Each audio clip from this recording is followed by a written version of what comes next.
Hello বন্ধুরা, আজ আমি তোমাদের সাথে শেয়ার করব নদিয়া জেলার বামনপুকুরে রাজা বল্লাল সেনের সাম্রাজ্যের কিছু ধ্বংসাবশেষ। মায়াপুর থেকে প্রায় 4 কিলোমিটার দূরে এই ধ্বংসাবশেষ।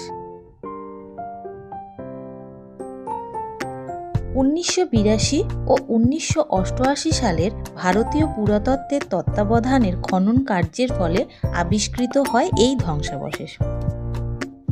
খনন কার্যের দ্বারা এখানে অনাবৃত হয়েছে বিস্তৃত প্রাঙ্গণের মধ্যে অবস্থিত বৃহৎ আকারের ইটের উচ্চ প্রাচীর। এছাড়া পোড়ামাটির মানুষ ও জীবজন্তুর মূর্তি, তামা ও লোহার তৈরি বিভিন্ন জিনিস।